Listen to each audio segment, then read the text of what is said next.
والسلام على سيد الأنبياء والمرسلين وعلى آله وأصحابه وأهل بيته وذرياته أجمعين والعاقبة للمتقين.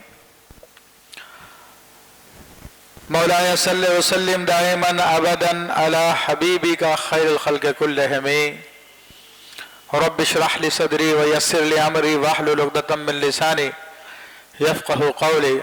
وقال تعالى في كلامه المجيد والفرقان الحميد: أولئك كتب في قلوبهم الإيمان وأيدهم بروح منه. صدق اللہ العظیم و صدق رسول النبی الکریم.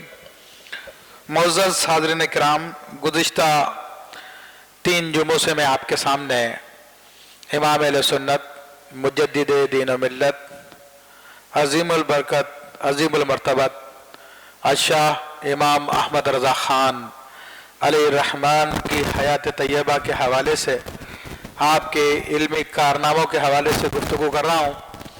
تو آج انشاءاللہ تبارک و تعالی یہ سفر المظفر کا آخری ہفتہ ہے، آخری جمعہ ہے، تو اس میں بھی اسی ذات مبارکہ کے بارے میں گفتگو کروں گا کہ 25 سفر المظفر آپ کا یوم وصال ہے.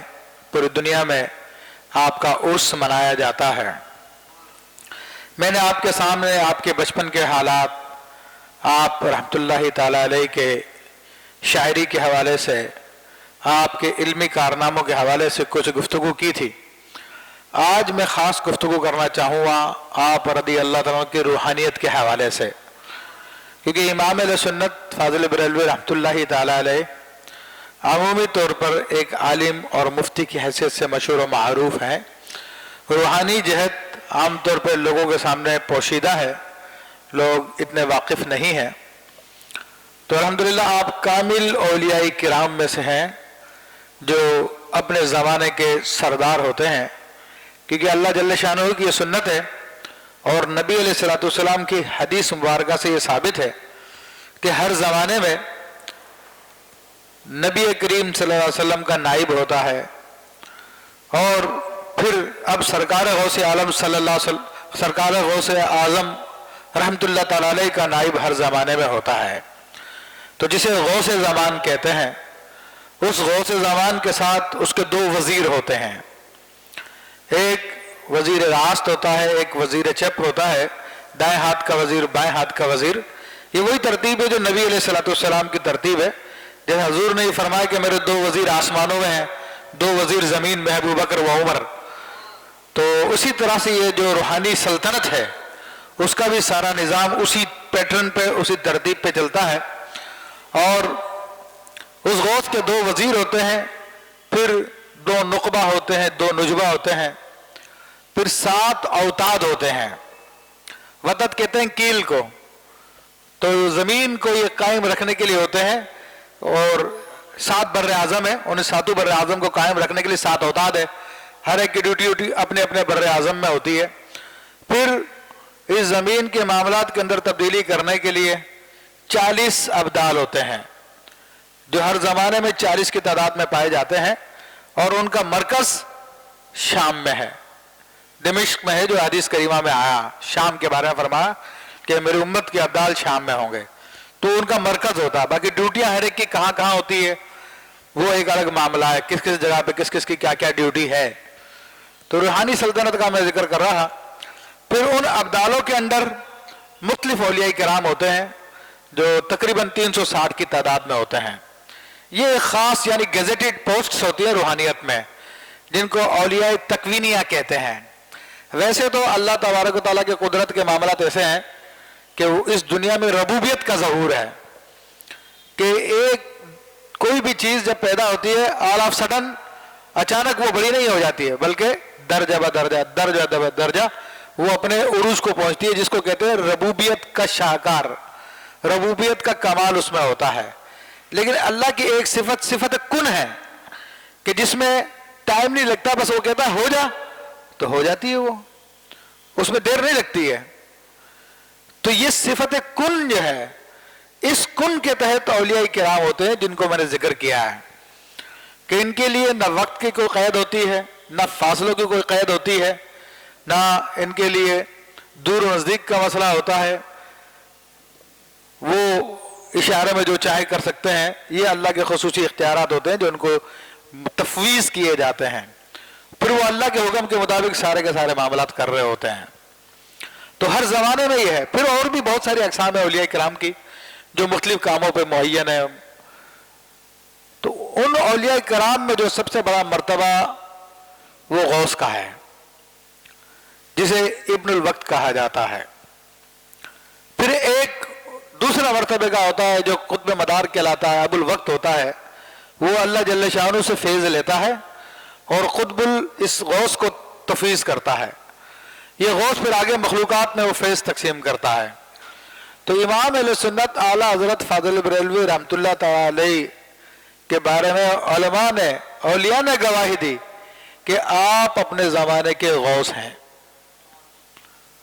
سید محمد کچوچوی رحمۃ اللہ تعالی علیہ کے دادا بڑے اولیاء کرام میں سے تھے، کچوچا شریف کے، وضو فرما رہے تھے، وضو فرماتے فرماتے اچانک رونے لگے۔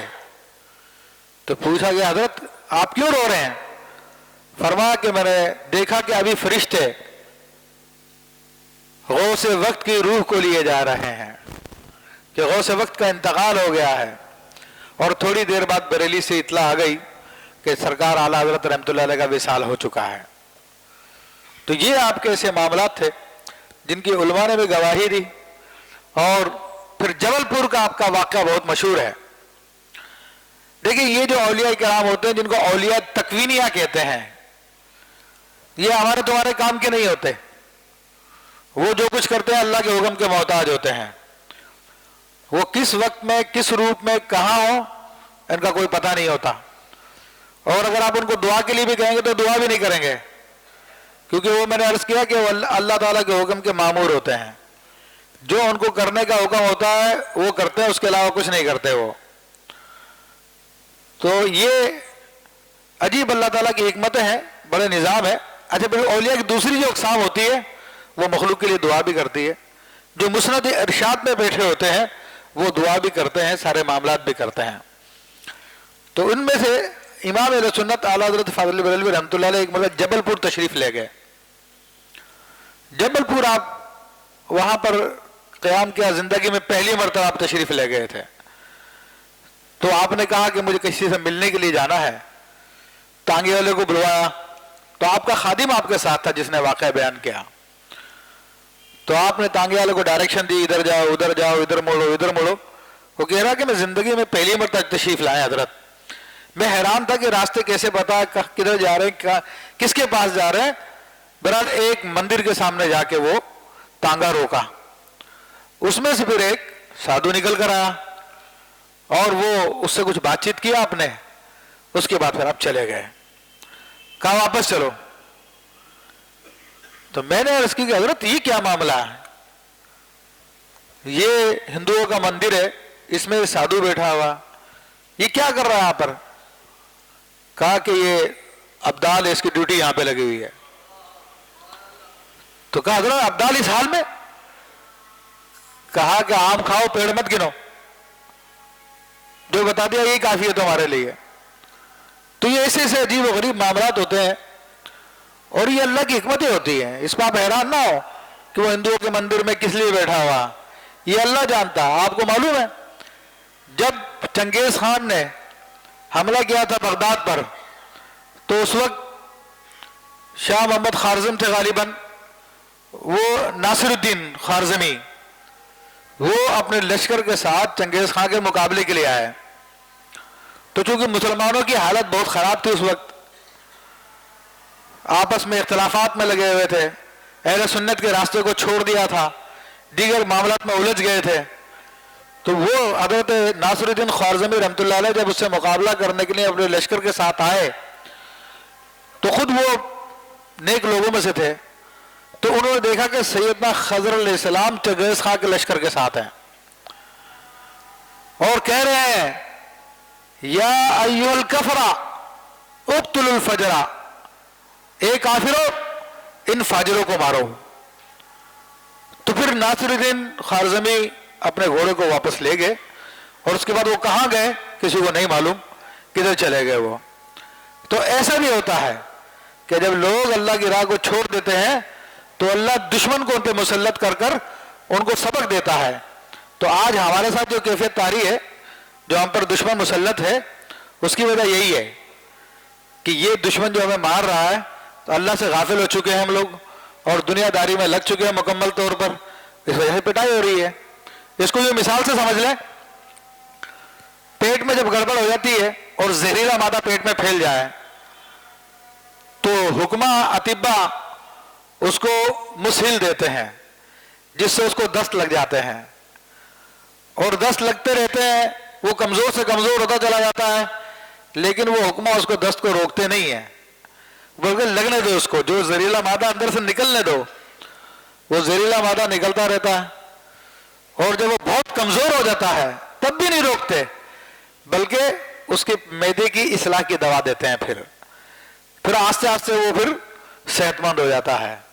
تو جس کو علم طب کا نہیں معلوم تو وہ تو کہے گا یہ تو طبیب ظالم ہے، یہ ظلم کر رہا ہے مریض کے اوپر، یہ کمزور پہ کمزور ہوتے چلا جا رہا، یہ دست پہ دست لگایا جا رہا ہے، لیکن پتہ نہیں کہ انجام اس کی بہتری کے لیے کیا جا رہا ہے. تو ایسے جب امتیں بھی خراب ہو جاتی ہے، امت مسلمہ بھی جب خراب ہو جاتی ہے، جب اپنے رب کو بھول جاتی ہے، تو پھر ایسے ہی ان کو بھی مسل لگا دیا جاتا ہے. تو پھر ان میں قتال بھی کرایا جاتا ہے، ان کے اندر آفتیں بھی ڈالی جاتی ہیں، بلائیں بھی ڈالی جاتی ہیں، یہاں تک کہ وہ زہریلا مادہ نکلتا ہے. وہ زہریلا مادہ نکل کر صاف ہوتا ہے تو پھر امت سیال پہ آ جاتی ہے. تو آج ہماری اس امت کے اندر جو زہریلا مادہ ہے وہ ظالم طالبان کے نام سے ہے. یہ طالبان ایک مشہور نام ہے، ورنہ کراچی میں ان کے مدرسے ہیں، پاکستان بھر میں ان کے مدرسے پھیلے ہوئے ہیں. وہ ایسے ظالم لوگ ہیں کہ 150 کے قریب بچے شہید کر دیے گئے، لیکن وہ لوگ کہہ رہے ہیں کہ یہ جناب یہ تو تمہارے کیے کا کرتوت کا نتیجہ ہے، تم نے ضرب عذاب کی کیوں تھی، یہ تو اس کا بدلہ تمہیں مل رہا ہے. تو وہ ایسے ظالم لوگ ہیں، ان کی داڑیاں بھی ہیں، ان کی مونچھیں بھی ہیں، امامے بھی پہن رہے ہیں، قرآن بھی پڑھ رہے ہیں، مگر دل ان کے بھیڑیوں جیسے ہیں. یہ خارجی لوگ ہیں. اب لوگ چونکہ دین سے دور ہیں، اسی وجہ سے مسلط ہوئے ہیں یہ، تو اب ان کو پتہ ہوتا نہیں ہے. جی مدارس میں یہ ہو رہا ہے، جی فلاں جگہ، ارے مدارس میں ہو رہا، کون سے مدارس میں ہو رہا؟ آؤ دارالعلوم نہیں میں دیکھو، ایک گن بھی تمہیں ڈھونڈنے سے مل جائے تو تمہیں بتاؤ. وہاں پر انوار العلوم موجود ہے، یہاں پر صفا اکیڈمی موجود ہے، وہاں پر ایک چھری بھی مل جائے تمہیں تو بتا دو. وہاں پر مدارس نہیں، بعض لوگوں کے مدارس ہیں جن کے اندر یہ کام ہو رہا ہے، اور ان کو گورنمنٹ کی بھی سپورٹ رہی ہے اور باہر سے بھی ان کی امداد آ رہی ہے. تو بہرحال یہ ایک نیا موضوع، دوسری طرف نکل جائیں گے. تو یہ امت کے اندر جب خرابی ہوتی تو اللہ تعالیٰ ایسے اولیاء کرام کو اس کے برعکس بھی کر دیتا ہے. تو امام اہل سنت فاضل بریلوی رحمۃ اللہ علیہ اپنے زمانے کے کامل اولیاء کرام میں سے ہیں. پھر تصوف کے اندر جو بگاڑ پیدا ہو گیا تھا، اس بگاڑ کو بھی آپ نے درست فرمایا. تصوف میں جو لوگوں کے بد مذہب لوگوں کے اعتراضات تھے، ان اعتراضات کو بھی آپ نے درست فرمایا، ان کی جوابات دیے. لوگ تصوف کے نام پر، صوفیت کے نام پر، طریقت کے نام پر شریعت کو چھوڑ بیٹھے. شریعت کی خلاف ورزی کا نام انہوں نے تصوف رکھ دیا.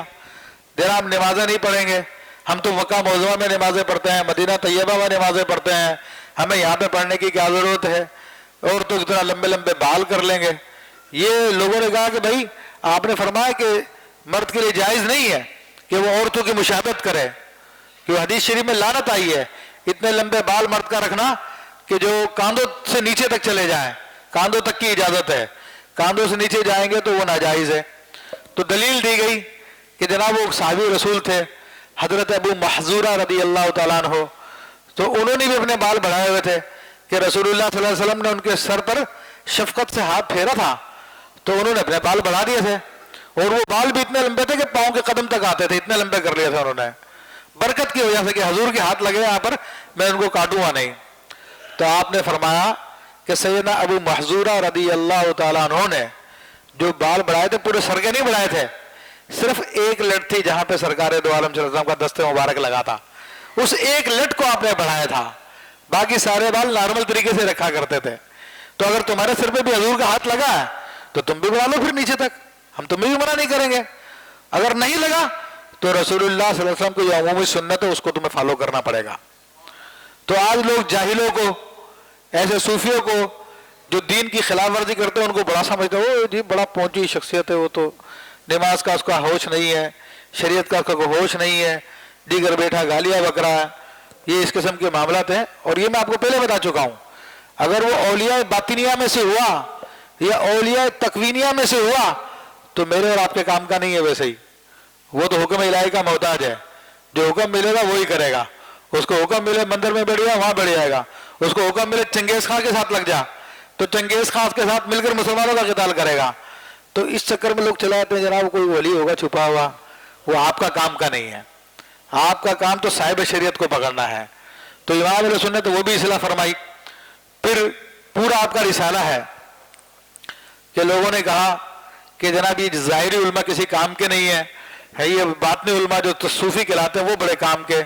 تو آپ نے رسالہ لکھا جس کا نام ہے مقال العرفہ باعزاز شرع و علماء، کہ جو بڑے بڑے عارفین ہیں ان کے اقوال اس بات میں کہ شریعت افضل ہے اور علماء افضل ہیں، یہ نہیں ہے جو لوگوں نے سمجھ رکھا ہے۔ پھر جنید بغدادی رحمۃ اللہ علیہ کے حوالے سے، دیگر بزرگان دین کے حوالے سے آپ نے یہ اقوال پیش کیے کہ تصوف کے اندر بندہ اگر کسی مقام پر اپنے آپ کو پہنچتا ہے اور اس کے سامنے بہت ساری چیزیں آتی ہیں تو ان کی صحیح اور غلط کی بھی پرکھ کرنے کا حکم ہے۔ جنید بغدادی رحمۃ اللہ علیہ فرماتے ہیں کہ اس کو شریعت کے ترازو پہ تول کے دیکھو، اگر شریعت کے ترازو میں صحیح ہے تو اس کو لے لیا جائے، ورنہ وہ کشف مردود ہے، اس کو رد کر دیا جائے گا۔ تو بڑی تفصیل سے آپ نے لکھا، چونکہ میں نے آپ کو بتایا کہ اپنے زمانے کے غوث ہیں، صاحب کرامت ہیں، تو آپ کے زمانے میں جو فتنے کھڑے ہوئے تھے ان کے رد کے لیے آپ نے رد بلیغ فرمایا۔ قادیانیت کے رد میں 4 رسائل آپ نے تصنیف فرمائے۔ پھر دوسرا ایک فتنہ جو کہ فتنہ خوارج ہے، جو ہر زمانے میں مختلف نام سے پیدا ہوتا رہا، آپ کے زمانے میں پیدا ہوا، اسماعیل دہلوی اور اس کے متبعین۔ آج ہمارے یہاں پر اتنا وہ فتنہ پھیل چکا ہے کہ آج ہماری اپنی جانیں محفوظ نہیں ہیں۔ امام اہل سنت نے تو اس زمانے میں روکنے کی کوشش کی تھی اور اس زمانے میں روکا بھی، لوگوں کو خبردار بھی کیا، لیکن آج وہ ایسا پھیل گیا کہ آج ہمارے بیوروکریٹ میں وہ لوگ بیٹھے ہوئے ہیں، ہماری اسکرینوں پہ وہ لوگ بیٹھے ہوئے ہیں، ہمارے اخباروں میں وہ لوگ بیٹھے ہوئے ہیں اور بڑے کھلے کے ہاتھ دھڑلے کے ساتھ کہتے ہیں جناب میں تو مذمت نہیں کروں گا اس بات کی، جو بچے مار دیے گئے ہیں، جو لوگ شہید کیے جا رہے ہیں۔ تو پھر یہ نتیجہ نکلے گا، یہ جو لوگوں نے گونگی پہن لی ہے، اپنے اوپر پردہ ڈال لیا، جی کیا اختلاف کی باتیں کر رہے ہیں، اجی اختلاف کی بات ہے، یہ فتنے سے آگاہ کر رہے ہیں تمہیں، یہ فتنے ان کو نہیں قریب آنے دو۔ اور جب لوگوں نے نہیں مانا اس بات کو تو آج وہ گلی گلی میں پھیل گئے ہیں، گھر گھر پھیل گئے وہ لوگ، اور اس کا نتیجہ بھگتنا پڑ رہا سب کو، یہ سارا کا سارا اسی کا نتیجہ ہے میرے بھائیوں۔ تو یہ اسماعیل دہلوی، سید احمد بریلوی، اس نے یہ کام شروع کیا ہندوستان میں، اور پہلی مرتبہ اس نے فوج بنائی اور دلی سے وہ فوج لے کر چلا تھا، اور یہ کہہ کر کہ میں سکھوں کے خلاف جہاد کرنے جا رہا ہوں۔ حالانکہ جب وہ پشاور کے علاقوں میں پہنچا ہے، آزاد قبائل میں پہنچا ہے، تو کسی سکھ سے اس نے جنگ نہیں کی، سارے کے سارے جو اہل سنت کے مسلمان تھے ان کے خلاف اس نے جنگ کی، اہل سنت کے مسلمانوں کو اس نے مروایا اور وہاں پہ لوگوں کو جو ہے بد مذہب بنایا، اپنے عقیدے میں داخل کیا، اور آج پھر وہ 200 سال سے ان لوگوں کو کوشش سے، یہ ہمارے جو سرحد کے آزاد قبائل کے یہ بارڈر کے جو لوگ ہیں یہ کٹر اہل سنت ہوا کرتے تھے، لیکن 200 سال سے ان کی محنت کی وجہ سے وہ لوگ تبدیل ہو گئے، انہوں نے اپنا نام اب کچھ اور رکھ لیا، اہل سنت کی وجہ اپنے آپ کو کچھ اور کہتے ہیں، لیکن اب بھی جاؤ تو ان کے گھروں میں نیاز فاتحہ ہوتی ہے کیونکہ پرانی رسم چلی آ رہی ہے۔ یہ سارے کے سارے معاملات تو اب اس علاقے کو سارے کا سارا خراب کر دیا۔ اب پاکستان میں جتنے فتنے آ رہے ہیں وہ انہی علاقوں کی طرف سے آ رہے ہیں، تو امام اہل سنت نے اس کی بھی سرکوبی کی، اس کے رد میں بھی متعدد آپ نے رسائل لکھے۔ اسماعیل دہلوی کی کتاب تقویت الایمان جو پہلی مرتبہ چھپی تو ایمان کو تقویت دینے کے لیے تھی نا، لیکن اس کو چھاپا کس نے تھا؟ وہ انگلش گورنمنٹ نے چھاپا تھا، اورنٹیل پریس سے چھاپا تھا، وہ چھاپ کے پورے ہندوستان میں تقسیم کی گئی تھی کہ مسلمانوں کے اندر فرقہ بنایا جائے، اور فرقہ بنا لیا انہوں نے، اور آج طالبان اسی کی صورت ہے، وہی فرقہ ہے۔ تو بہرحال امام اہل سنت تو ان کی بھی سرکوبی فرمائی، اور علماء اہل سنت آج بھی ان کے بارے میں بتاتے ہیں۔ پھر آپ کی روحانیت کے اعتبار سے بہت جد و جہد ہے، بہت کتابیں ہیں آپ کی، باقاعدہ اس کے اوپر بھی کتاب ہے آپ کی کہ یہ تصور شیخ جو کیا جاتا ہے، اس پہ لوگوں نے اعتراض کیا، اس کا جواب دیا، اور بہت سارے جو باتیں تھیں ان کے اوپر آپ کی مستقل تصانیف ہے۔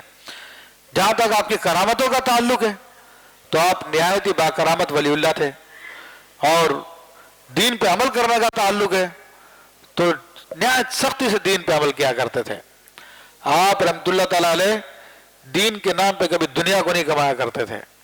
آپ کا یہ مشہور واقعہ ہے کہ آپ تعویذ بھی لکھا کرتے تھے، لوگ تعویذ بھی لینے آتے تھے آپ کے پاس تو کبھی ان سے پیسہ پائی نہیں لیتے تھے۔ تو ایک آدمی آیا اور آ کر اس نے اعلیٰ حضرت رحمت اللہ کی خدمت میں ایک مٹھائی کی ہانڈی پیش کی جسے بدایوں پیڑے کہتے ہیں، بدایونی پیڑے۔ تو آپ نے اس سے فرمایا کوئی کام تو نہیں ہے آپ کو؟ ہو گیا نہیں اگر کام نہیں ہے تو آپ کام میں مصروف ہو گئے، ہانڈی پڑی رہی۔ پھر آپ نے تھوڑی دیر بعد پوچھا کوئی کام تو نہیں ہے؟ کہا نہیں حضرت میں تو زیارت کے لیے آیا تھا۔ پھر آپ کام میں لگ گئے۔ پھر تھوڑی دیر بعد آپ نے پوچھا کہ میں کوئی کام تو نہیں ہے آپ کو؟ کہا نہیں حضرت میں تو بس زیارت کے لیے حاضر ہوا تھا۔ آپ نے 3 دفعہ پوچھنے کے بعد ارشاد فرمایا کہ یہ ہنڈیا مٹھائی کی گھر پہ بھجوا دو۔ گھر پہ چلی گئی۔ تھوڑی دیر بعد وہ آپ نے کہتا حضرت وہ ایک تعویذ چاہیے تھا مجھے۔ آپ نے فرمایا کہ میں نے تم سے 3 دفعہ پوچھا تمہیں کام تو نہیں ہے، کام تو نہیں ہے، کام تو نہیں ہے، تینوں دفعہ تم یہی کہنے لگے کہ مجھے کام نہیں ہے۔ میں یہاں پر تعویذ بیچنے کے لیے نہیں بیٹھا ہوا، ہنڈیا منگوائی واپس کیا ہے واپس لے آؤ، اور اس کو مفت میں تعویذ لکھ کے ہنڈیا سمیت دے دیا اس کو کہ جاؤ لے جاؤ، میں اپنے تعویذ کے عوض میں یہ مٹھائی بھی تمہاری نہیں لینا چاہتا۔ خود آپ کے مریدین میں ایک جہانگیر نام کا تھا جو تیل کا کام کرتا تھا، تو اس سے ایک مرتبہ پوچھا کہ جہانگیر تیل کیا حساب ہے؟ کہ حضرت اتنا بڑا پیپا جو ہے وہ میں اتنے روپے کا لوگوں کو دیتا ہوں، تو اگر آپ لیں گے تو آپ کو اتنے کا کر دوں گا، ریٹ کم کر دوں آپ کے لیے میں۔ آپ نے فرمایا میرے لیے کیوں کم کر دو گے تم؟ میں دین نہیں بیچتا اپنا، جتنا تمام مسلمانوں کو دیتا ہوں اتنے پیسے مجھ سے بھی لو، کم پیسے میں نہیں لوں گا تم سے میں۔ یہ احتیاط ہوتی ہے ان بزرگوں کی، اب یہی احتیاطیں ان کو اعلیٰ مقام تک پہنچاتی ہے۔ تو آپ رحمت اللہ علیہ کی کرامتوں کا معاملہ تو بڑی عجیب و غریب کرامت ہے، زندہ کرامتیں اب بھی موجود ہیں۔ لاہور میں ایک شخص ہے، اس کا نام عبدالحمید ہے، پتہ نہیں کیا میرے ذہن سے نکل گیا۔ اس کی عمر ابھی تقریباً 125 سال کے قریب ہے، اور کئی میرے جاننے والے اس سے مل کر بھی آئے ہیں۔ کتابوں میں نے یہ واقعہ پڑھا تھا، بعد میں پھر ان سے بھی تصدیق ہو گئی کہ اعلیٰ حضرت رحمت اللہ علیہ کے زمانے میں ایک خاتون تھی، اس کا بچہ کم عمر تھا تو وہ نابینا ہو گیا تھا، تو وہ اعلیٰ حضرت کی خدمت میں بچے کو لے کر آئی کہ حضرت یہ اچانک نابینا ہو گیا کچھ کیجیے۔ تو آپ نے اپنا جو رومال تھا جس سے آپ منہ وغیرہ پوچھا کرتے تھے وہ اس کی آنکھوں پہ رکھ دیا اور اس کو اٹھایا تو پھر بچہ بالکل صحیح ہو گیا، اور پھر آپ نے دعا کی اللہ اس کی عمر لمبی کرے گا۔ یہ دعا کی وہ شخص آج بھی زندہ ہے، لاہور میں ہے، اکثر داتا صاحب رحمت اللہ علیہ پہ موجود ہوتا ہے، اور اس کی بینائی 125 سال کی عمر میں بالکل ٹھیک ہے، اور وہ کہتا ہے کہ مجھے 150 سال کی عمر کی دعا دی تھی اعلیٰ حضرت رحمت اللہ علیہ نے، ابھی میں 25 سال اور زندہ رہوں گا میں۔ تو یہ زندہ کرامت آپ کی آج بھی موجود ہے۔ پھر آپ کی کرامتوں میں ایک یہ بھی آتی ہے کہ آپ کا ایک مرید تھا، اس کی ماں پہ جنات آ جاتے تھے، بڑا تنگ کرتا تھا، چھوڑتا نہیں تھا، بہت علاج کرایا، تو آپ کو عرض کی، آپ نے فرمایا آئندہ آئے تو مجھے بتانا۔ تو وہ پھر جب اس پہ جنات آئے اعلیٰ حضرت رحمت اللہ علیہ تشریف لے گئے، جن سے جا کے بات کیا آپ نے کیا معاملہ؟ اس نے کہا کہ مجھے مولا علی کی زیارت کرا دو، میں چلا جاؤں گا اور آئندہ کبھی نہیں آؤں گا۔ آپ نے فرما دیا کہ وہ آئندہ پھر مت آنا، اس نے وعدہ کیا کہ آئندہ نہیں آؤں گا۔ تو آپ کے پاس جو رومال تھا اپنا، جو عام طور پہ علماء کاندھوں پہ ڈالتے ہیں، آپ نے اپنے سر پہ رکھا وہ رومال، اور جب سر سے اٹھایا تو آپ نہیں تھے، کوئی اور چہرہ تھا، وہ مولا کائنات کا چہرہ تھا۔ جب جن نے وہ چہرہ دیکھا، اللہ اکبر یا رسول اللہ، جاری رہے گا۔ جب اس نے دیکھا تو اس کے بعد پھر کبھی نہیں آیا وہ جن، پھر آپ نے رومال ڈالا تھا، پھر آپ کا چہرہ تھا۔ تو یہ اولیاء تکوینیہ بھی تھے کہ جو چاہیں لمحوں میں کر لیں، اور ایک واقعہ نہیں ایسا، کئی واقعات ایسے، وقت کم ہے ورنہ پوری موٹی موٹی کتابیں لکھی ہوئی ہیں صرف آپ کی کرامتوں پر۔ ایک ایسا معاملہ کہ ایک بڑھیا آپ کی مریدنی تھی، اس کا میاں پوسٹ مین تھا، تو کوئی ڈاک میں کچھ ایسی گڑبڑ ہو گئی، جو شاہی ڈاک وغیرہ گم ہو گئی، انگریزی گورنمنٹ تھی، تو اس کے میاں کے لیے پھانسی کی سزا مقرر کر دی گئی۔ وہ بڑھیا آپ کے پاس آئی کہ سرکار اعلیٰ حضرت میرے میاں کو پھانسی کی سزا دے دی گئی ہے، تو آپ کچھ کیجئے۔ آپ نے فرمایا اللہ خیر کرے گا۔ چلی گئی بڑھیا خوش ہو گئے، چلو پیر صاحب نے کہہ دیا۔ بہرحال وہ دن آ گیا جس دن پھانسی لگنی تھی، ابھی چند گھنٹے باقی تھے پھانسی لگنے میں، تو بڑھیا ناراض ہو کر آئی اور اعلیٰ حضرت کی بارگاہ میں حاضر ہوئی اور کہنے لگی جب اپنے پیر ہی کچھ نہیں کریں گے تو کوئی کیا کرے گا۔ اس کا بھی اعتقاد تھا اپنے مرشد سے، اور بلا شبہ جو اولیاء کاملین ہوتے ہیں جن کو اللہ کی طرف سے اذن ہوتا ہے تو وہ کرتے بھی ہیں۔ تو آپ نے پان کو کھاتے تھے، ہندوستان کا کلچر ہے یہ، تو آپ نے پان کی گلوری بنا کر بڑھیا کو پیش کی، کہا نہیں چاہیے مجھے، نہیں لوں گی پان میں۔ بڑھیا ناراضگی میں تھی، آپ نے کہا لے لیجئے، وہ کہا نہیں لوں گی میں۔ آپ نے کہا بڑی بھی لے لیجئے، وہ آ گئے ہیں۔ بڑی بھی نے منہ میں پان دبایا، دوڑتی گھر پہ پہنچی تو میاں گھر پہ موجود تھا۔ اب کیا سبب بنا اس کا؟ حقیقتاً تو یہ تصرف ہوتا ہے اولیاء کرام کا، ظاہر میں کچھ اور ہوتا ہے۔ ظاہر میں یہ تھا کہ ملکہ برطانیہ کی تاج پوشی کی خوشی میں اس دن تمام قیدیوں کو معاف کر دیا گیا تھا، تو اس لیے اس کو بھی معاف کر دیا گیا۔ تو یہ ظاہری سبب تھا، لیکن حقیقی سبب کچھ اور تھا۔ اسی طرح آپ رحمت اللہ علیہ سے ایک شخص نے آگے تعویذ لیا کہ حضرت میری پان کی دکانیں چلتی نہیں ہیں، حالانکہ وہ کسی اور کا مرید تھا، لیکن چونکہ اس میں کوئی حرج نہیں ہے تو آپ نے اس کو تعویذ بنا کے دے دیا۔ وہ اپنے پیر صاحب سے بھی کئی تعویذ لے چکا تھا، پیر صاحب نے کہا تھا کہ بھائی ہمارا تعویذ تو تمہارے کام آ نہیں رہا، اعلیٰ حضرت سے جا کے تعویذ لے لو تم۔ تو وہ اعلیٰ حضرت سے تعویذ لیا، آپ نے فرمایا تعویذ لکھ کے دیا، کہا گلے میں رکھ لینا اپنے۔ اس کی دکان میں ایسی برکت ہوئی کہ پورا بریلی وہاں سے آ کے پان کھاتا تھا۔ ہندوستان سے دیگر شہروں سے لوگ جو بریلی آتے تھے اس کا پان کھائے بغیر نہیں جایا کرتے تھے، ہر وقت رش لگا رہتا تھا پان کی دکان پر۔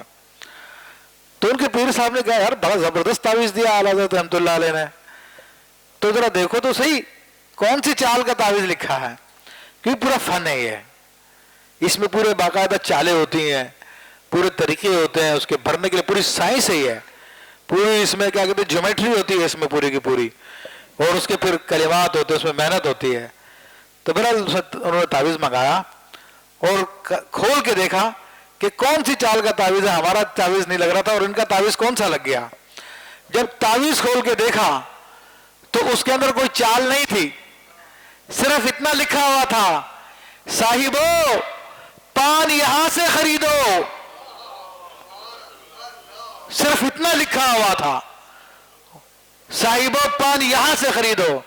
اور جب اللہ کے ولی سے حکم نکل جائے تو وہ کن ہی کی طرح ہوتا ہے اور لوگوں کے دلوں پہ حکومت کرتا ہے وہ، اور لوگ کشاکش چار چاہتے ہیں نہ چاہتے ہوئے بھی پھر اس لوگ وہ کام کو کرنے لگ جاتے ہیں۔ تو یہ صاحب امر ہوتا ہے وہ ولی کہ جس کی زبان سے نکل جائے کن ہو جا تو اسی کی مثل ہوتا ہے۔ تو یہ اللہ اکبر یا رسول اللہ جاری رہے گا۔ تو یہ آپ کی کرامتوں کی شان ہے۔ تو بہرحال بہت کچھ ہے اس موضوع پہ گفتگو کرنے کے لیے، بہت تفصیل چاہیے اس بات پہ کلام کرنے کے لیے۔ میں اہل سنت کو مبارکباد دیتا ہوں کہ اللہ نے ہمیں کتنے عظیم عظیم امام عطا فرمائے، کتنے عظیم عظیم بزرگ عطا فرمائے۔